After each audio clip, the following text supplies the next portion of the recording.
നോമ്പുകാരൻ പകൽ സമയത്ത് പല്ല് തേക്കുന്നതിനുള്ള വിധി എന്താണ് എന്നാണ് ശ്രോതാവിന്റെ സംശയം.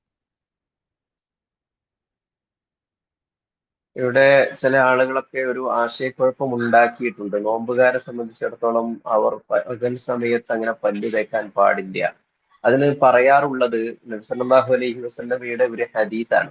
ലഖലൂഫു ഫമിസ്സായിം അത്യബു ഇൻദല്ലാഹി മിൻ റീഹിൽ മിസ്ക്. നോമ്പുകാരന്റെ വായ കുറെ നേരം ഭക്ഷണവും വെള്ളവും ഒന്നും കഴിക്കാതിരിക്കുന്ന സമയത്തുള്ള ഒരു പകർച്ച വാസനയുണ്ടാകും.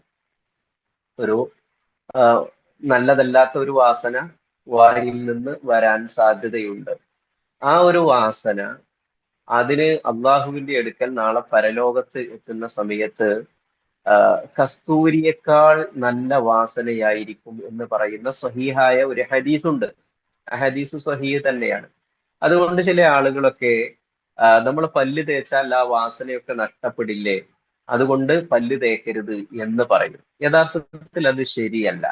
മറിച്ച് റസൂലുള്ളാഹി സ്വല്ലല്ലാഹു അലൈഹി വസല്ലം റമദാനിലായിരിക്കുമ്പോഴും അല്ലാത്തപ്പോഴും ഒക്കെ പകൽ സമയത്തും രാത്രി സമയത്തും ഒക്കെ മിസ്വാക്ക് ചെയ്തിരുന്നു, പല്ല് തേച്ചിരുന്നു എന്നതാണ് ഹദീസുകളിൽ നിന്നൊക്കെ നമുക്ക് മനസ്സിലാക്കാൻ കഴിയുന്നത്. ഇമാം നസായി റഹ്മത്തുള്ളാഹി അലൈഹി നോമ്പുകാരൻ പല്ല് തേക്കൽ എന്ന് പറയുന്ന ഒരു അധ്യായം തന്നെ അദ്ദേഹത്തിന്റെ സുനനുൻ നസായിൽ കൊടുക്കുന്നുണ്ട്.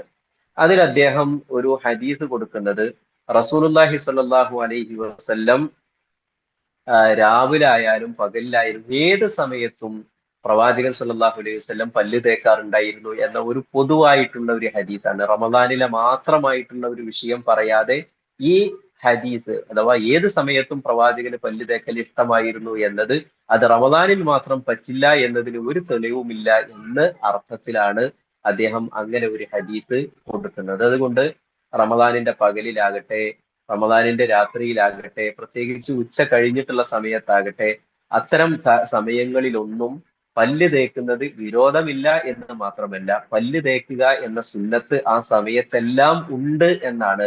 അതിന്റെ പ്രതിഫലം ആ സമയത്തെല്ലാം കിട്ടുമെന്ന് തന്നെയാണ് നമ്മൾ മനസ്സിലാക്കേണ്ടത്. വല്ലാഹു അലം.